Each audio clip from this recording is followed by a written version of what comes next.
What's going on, everybody? Welcome to this exclusive conversation with On3 Sports. I'm your host, Nick Kosko, and I'm pleased to be joined today by Ohio State Wrestling head coach Tom Ryan. Coach, thanks for joining me. It's a pleasure to talk to you. And again, we're in the dog days of summer right now, so wrestling may seem far away, but like any other sport, you got to work at it all year round. So pleased to talk to you. Just give me a little update on your squad and yourself and how this summer's been treating you guys. Just getting ready. The fall's going to be here before we know it.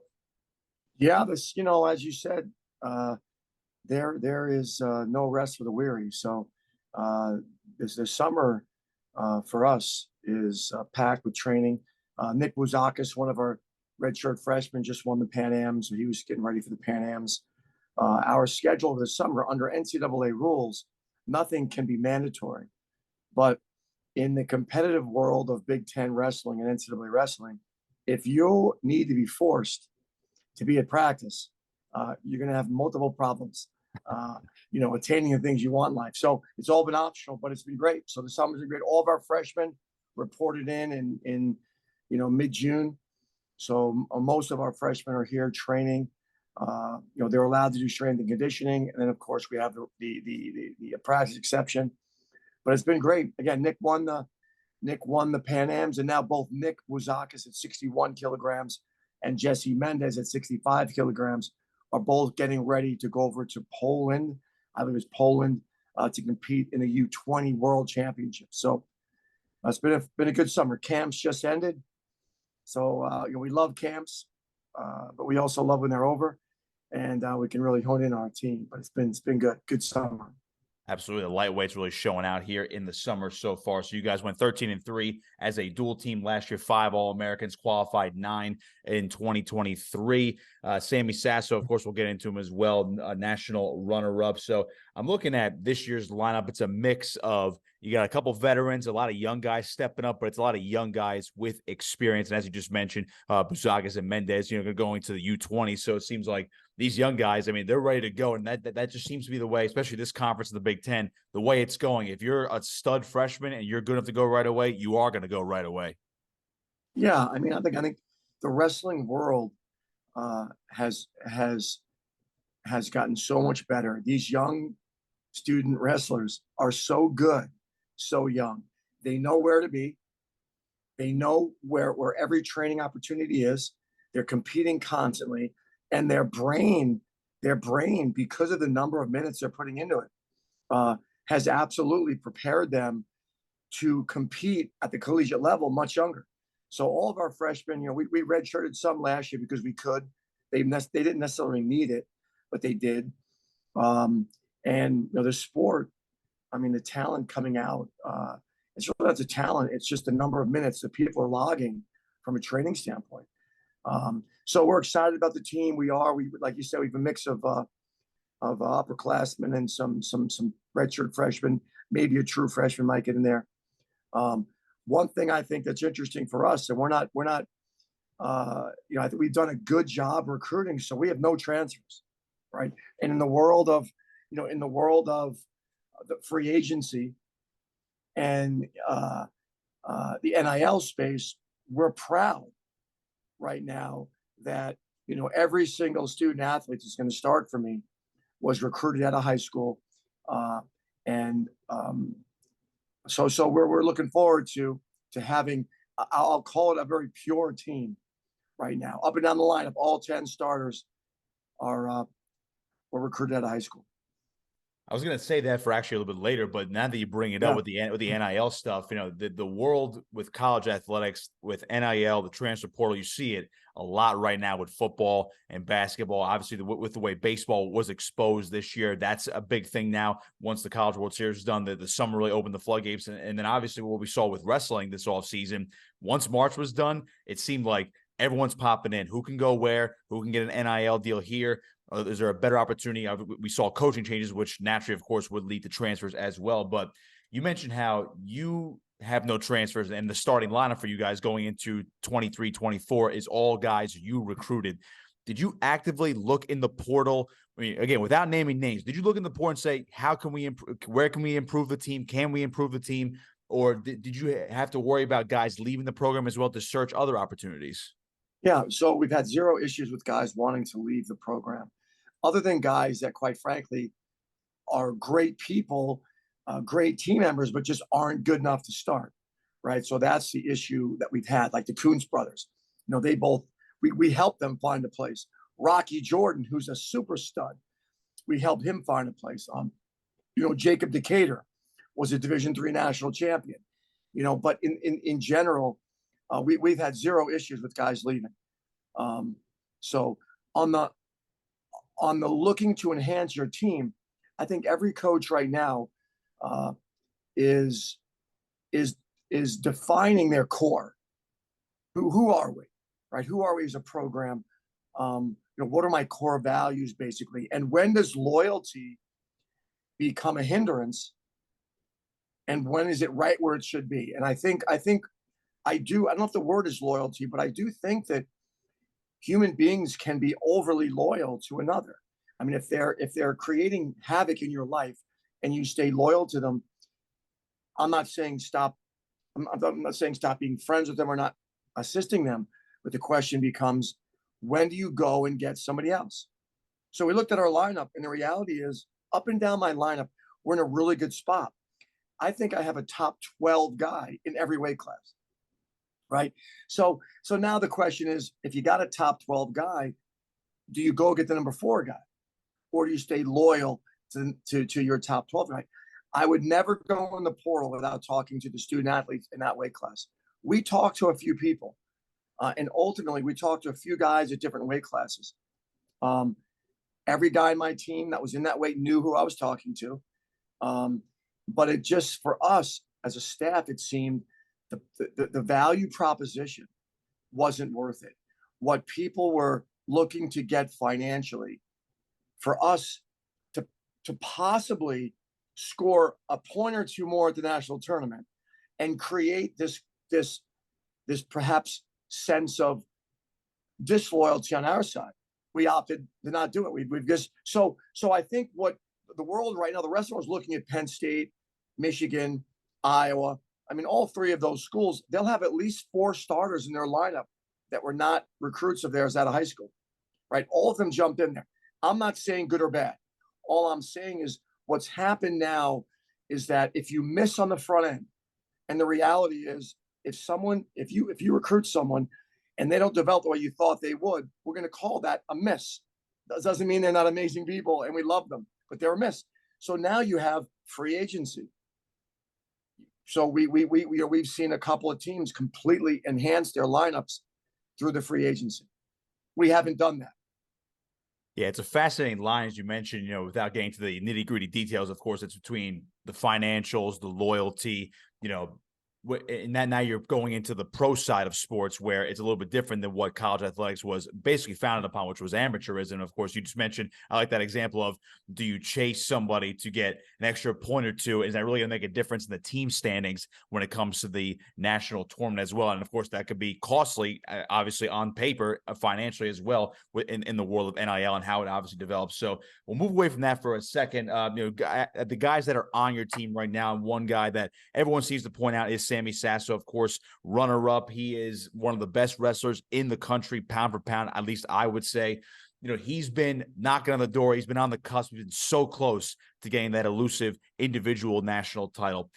Have you seen any change in him going into this 2023 and 24 season compared to where he was in the past couple of years? Or is he doing anything different? Or is it just, what, you're right there, we need to tweak and fine-tune a couple things?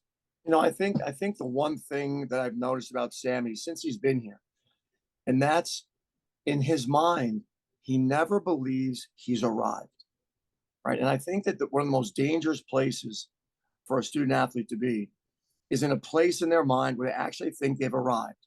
I've made it to Ohio State. I was second in the country. I won the Big Tens. Like, as soon as our mind shifts to we've arrived, I think that's the beginning of the end.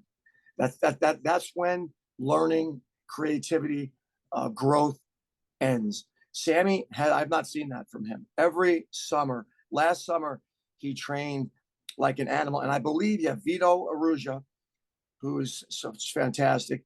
You got Sammy. I'm trying to think of any other student athletes, college wrestlers that are on the national team. Those two for sure. You've got Gable Stevens if he comes back, but you're talking about very rare air, right? Where you've got a college student that's actually in the top three of our USA team. But Sammy continues to improve. I think an area that he really focused on a lot was strength. I think just getting stronger. He loves to wrestle, and the reality is 149 has been very difficult for him. He does it because he's disciplined and he runs a lot extra. But so we're not sure yet. He may move up to 57. We haven't made a decision on that yet. But he'll determine that. Our staff will not get involved in what weight he goes. I like that attitude from Sammy. That's a really good message too, especially a lot of guys who feel like they're not there yet. But if you're not arriving, then you could always strive for more. So some other guys that are younger but a little bit grittier, and because obviously they have their experience now: Patty Gallagher, Bryce Hebner, Nick Feldman. I've noticed, these are young guys that can make a big impact in your lineup this season. What do you expect out of some of those guys? Of course, those are some of your bigger name guys that people have been kind of paying attention to over the past couple of years. Yeah, I think Hepner's really interesting, right? I mean, last year I think he was 8-0. He didn't wrestle in a lot of opens, but he was able to. He beat Carson in the wrestle off. He also beat Amin, who ended up third or fourth. I'm not sure where he ended up. He beat Amin 6-3 in a tournament. So Hepner has a lot of ability. He's very hard to beat. He can scramble well. He can get to his opponent's legs. He's really good on top. I mean, he presents a lot of problems for people, and he loves wrestling. He's a competitor. I think we've all seen a lot of people that work like animals and have incredible work ethics. But the number one thing I think that I've seen over time, the number one trait is the desire to win everything. The desire, you're an ultra competitor. You compete over everything. If you're playing basketball in the room, you want to win. If you're playing checkers, you want to win. It goes, to this deep level of I want to win everything. And Hepner's a competitor. So we're excited about him. Patty Gallagher continues to work hard. He was 2-2 at Nationals. He was starting to come on late in the year, rehabbing some injuries that really slowed him down. I think another week or two, we might have seen a Gallagher that was ready to be on the podium. And again, we thought he would be. So he continues to improve. And of course, Nick Feldman is just an elite athlete with elite habits. I mean, when you get the number one pound-for-pound recruit in the country, typically they're a difference maker, and he will be. Unfortunately, this year, he suffered a significant injury in October. So he didn't wrestle from October, November, December, January, March, April. I mean, May, he started getting going again. So he really wanted to wrestle in the U20s. He wanted to make that U20 USA team again. But as a staff, meeting with him and his family, we felt it would be best. Let's not push this injury. This is a significant injury that has to heal properly. So we held him back. He's not on the U20 team, but he's working really hard. We're excited about him. We'd love to hear that. So you mentioned the number one pound-for-pound recruit in Feldman, and it's always great to land one of those guys. It's a rarity, so to speak. So your recruiting class this year here in 2023, at least according to Matt Scouts, among other outlets, you have 5 guys that were ranked within their top 53. And I think that's pound for pound for those out there who don't know. When you basically have 4 or 5 guys within that top 50 nationwide, regardless of weight, that's a pretty darn good recruiting class. I mean, what do you chalk that up to? You mentioned before how NIL, transfer portal, doesn't matter. It's a pure lineup for you guys. What was that recruiting process like for this incoming group of freshmen? Well, we have a great recruiting coordinator in Anthony Ralph. I've got a great staff in Bo Jordan, Logan Stever, and Jay Jaggers. Coach Lou Roselli is back at Ohio State now. He is now our RTC coach. So, we talk a lot as a staff. Obviously, we meet weekly. We're looking at the elite talent in the country. And interestingly enough, of all of you talk about pound for pound number ones, Stever was a pound for pound number one. He did pretty good. Bo Jordan. I mean, it's like I'm a really good coach when I get pound for pound number ones. My grandmother could coach these guys. So you got Stever, you got Bo Jordan, who was a pound for pound number one, who was significantly injured his entire career, but still was a 4-time All-American, Big Ten champ, national finalist. This guy was hurt his whole career. He's an animal. And then you got Feldman, right? So 3 of them, Feldman's our 3rd pound for pound number one. So the recruiting process is fun, getting to know guys and their families. I mean, I love it. Again, Coach Ralph oversees everything. And, when you bring them in, what's the offer is going to be, and how long do you hold on your number one if your number two is that. So there's a lot to it, and then of course you've got guys that outgrow the weight class. You thought that it's really complicated when you have 9.9 scholarships and you've got 10 weight classes and you're redshirting people. It's not easy, which is why I think it's only been done twice. Teams that have had 10 All-Americans at the national tournament, I think only twice in history. So it's just hard. But we're excited about this group. They're all in town, or most of them are in town now. And, they want to bring a title to Columbus. Ohio State wrestling head coach Tom Ryan with me on On3 Sports. Coach, a couple more for you. You mentioned that national title. You're one of the few teams to actually win a national title within the last decade plus. Penn State has been on their run of dominance under Cale Sanderson for what seems like forever at this point. But you guys, Iowa, and obviously the only other big name school that really has captured gold at that point, Oklahoma State. I mean, it's very far and few in between, but you guys did it recently as well too. So what do you first? It's a two-part question. What do you have to do to get back to that level? And two, I mean, really, can it be done? Again, it's a new era of college athletics, transfer portal, NIL. You saw how Penn State rebuilt, Michigan rebuilt as well, one of your biggest rivals as well. Can anybody catch Penn State with what they already had to get ahead? And now with this new era, again, you have the formula to do it, but can it be done? And can you guys do it? I mean, obviously, we're one of the schools. I mean, I don't believe anybody can do it. I think if you look at college football playoffs, I don't have the data, but I remember seeing the data on when I was watching the championship game in football. There's only been 7 or 8 teams since the four field title plan began. Right? There's only been 7 teams that have made it. I think 7 have made it into the Final Four. It's very small in football. Typically, it's very small in basketball, and it's extremely small in wrestling. So over the last 125 years, only 12 teams have won the national. Right? 12, that's it. That's a mind-boggling stat. It's a mind-boggling stat. I mean, it really is. And Penn State recently has been very, very hard to beat. I mean, we lost to Iowa by 4 points. The Penn State national title in 2018 came down to the Miles Martin Bo Nickel match. We had him on his back, and he hit that move on us. So there's been some close ones. We haven't gotten them since 15. So yes, I think we can. I think we've got to continue to assess. I've got to assess who are we? Who are we? And we've seen Penn State. I mean, they had Michael Beard, who gray shirted, red shirted, and they went and got Dean. I mean, they're kind of I'm going to use the word, they're kind of assassins in many ways. He just doesn't care, right? And I need to come to terms with is that who we're going to be? I got a guy that's ranked 6th in the country. I can go get number 2.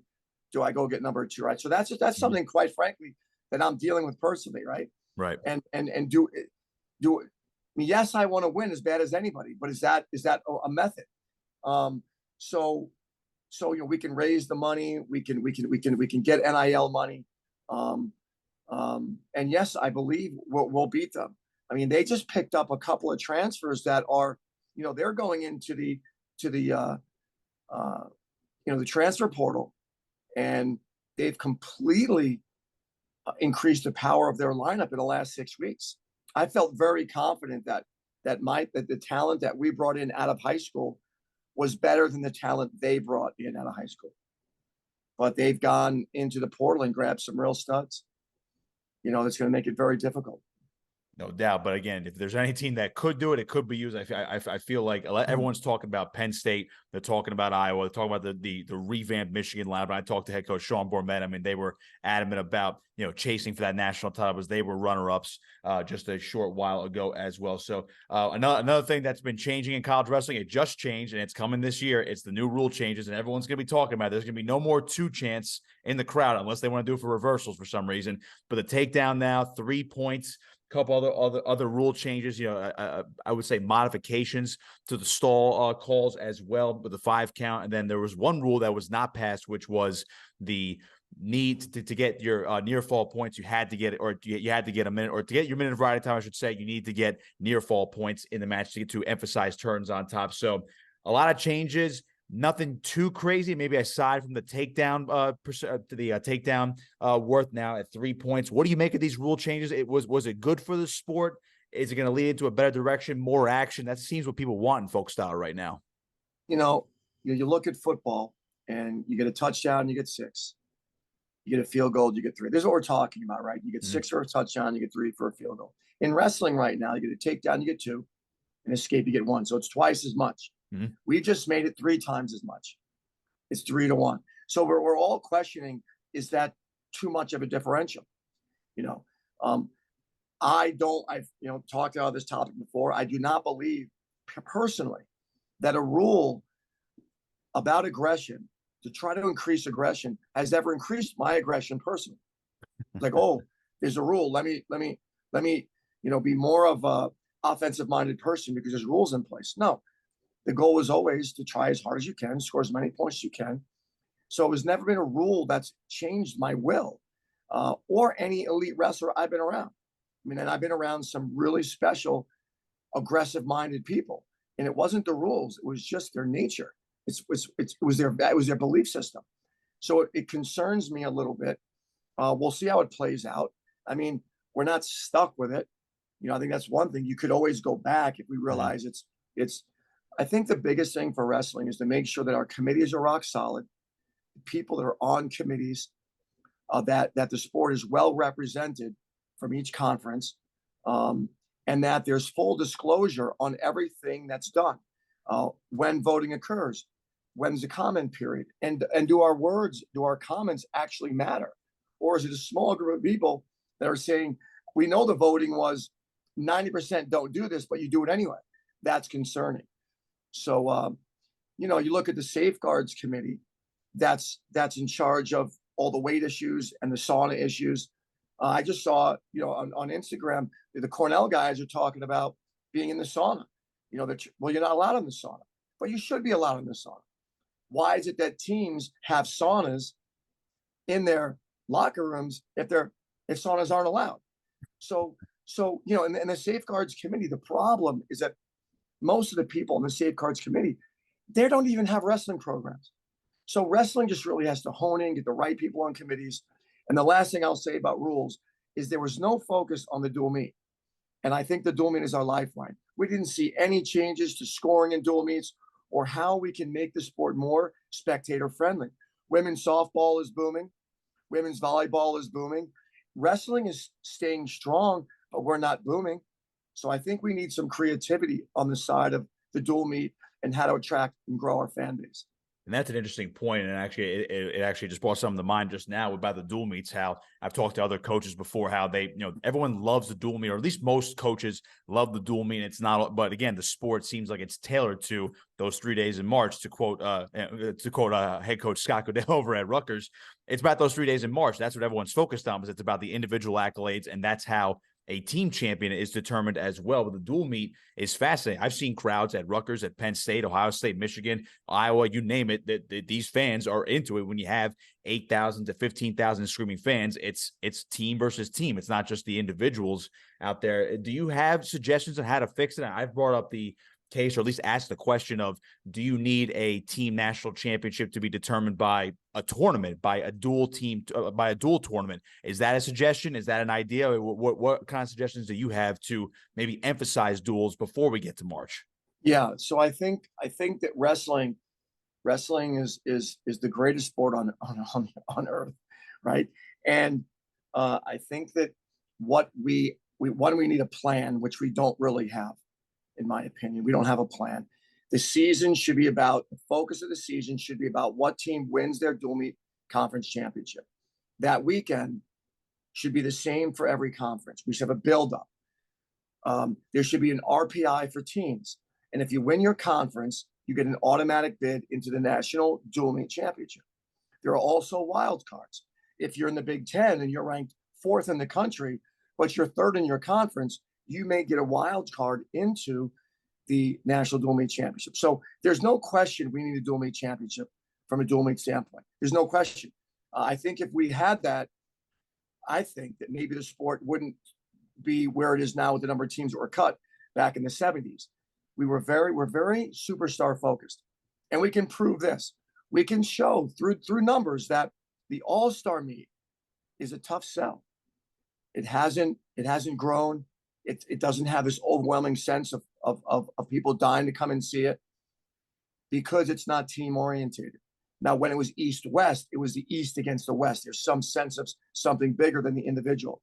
And I think in life in general, when life becomes about you are falling out of the general principles of long-term success. And it's become a superstar sport. And we need to get back to what it really is. Most high schools have 1 or 2 duels. That's crazy. I mean, the dual meet got me in the sport. I mean, the dual meet is about the guy that's not the superstar, who's really good and saves the team to win because he doesn't get pinned. I mean, that's the dual meet, you know? So that's the first thing is we're talking about it now with Flo, maybe doing it after the NCAAs. We have enough days to put it in after the NCAAs and having a couple of weekends. We also have no buildup. There's no buildup. The national tournament is 3 days. The world is watching it. It happens, and then it ends, and we go back under the ground until the following year at the national champions. We need, you know, I use a silly example of like a goofy show like The Bachelor, you know, where some of these shows that have this wild following, it's because week to week, it's like, who's she going to dump? Who's she going to go on a date with? Who's, you know, so it has people are talking about it. You have no time to talk about anything. Friday night are the semis, and Saturday it's over, and it's like, you need some gossip. You need some opportunity to see, oh man, these matchups are going to be sick next week. Wow, this team's wrestling this team. If this team loses, it's going to knock them out of the top 16, which means they won't get into the dual meet championship. There's none of that. Like our season has, you know, hey, there's a big matches and people love coming to a good duel. We just need a storyline, and you can't have a storyline with the way we're doing things. I'm also for running score. Yeah. I mean, I love that answer. I love those suggestions. Now, I'm a big proponent of having a team tournament leading in, and then the individual tournament is after, because then it gives the individuals time to shine. One more for you, Coach. We're a little short on time, but I really appreciate your time. Just your expectations here for your squad this year. We mentioned before how you guys could be in the running for a team trophy once again. Obviously, a national title if things break your way, of course, and you never know what can happen from now until March of 2024. Your overall expectations for your squad and to the entire Ohio State fan base here who supports the wrestling team. Yeah, I mean, I think the number one thing is just fearless. Right. I think the most dangerous man on the planet is the man that's not afraid to die. Right. Find a man that has no fear of dying, and you'll be around a fearless man. So my team, we're not focused on winning or losing. It's when you walk on that mat, the effort you give is superhuman. People don't go to watch everyday things. They don't go to watch. I'm going to Mission Impossible tonight with my team. Right. Like we're going to watch some stuff that is out of the ordinary. Right. Stunts and fans don't follow ordinary. You've got to be something that they look at and they say, there's something unique about that. The effort that human gave, the effort, the will that I just watched is so inspiring. And that's the time that if my team does that, will be a scary team. The men that believe that and forget, I'm going to get win or lose, or daddy's going to be mad, or mom's going to be mad. The internet's going to go crazy if I win or lose, or I'm going to lose likes. I'm going to lose followers on Instagram if I lose. Like, forget that. Be a warrior. Be a warrior. That's our goal. A bunch of warriors, side by side, sticking together, leaning on each other. That's what I want from my team. There you have it. Watch out for Ohio State wrestling here in 2023 and 2024. Ohio State wrestling head coach Tom Ryan with me here on On3 Sports. Coach, really appreciate the time. As always, looking forward to seeing what you guys can do this winter and hope to catch up with you soon. Hey, thanks for having me on.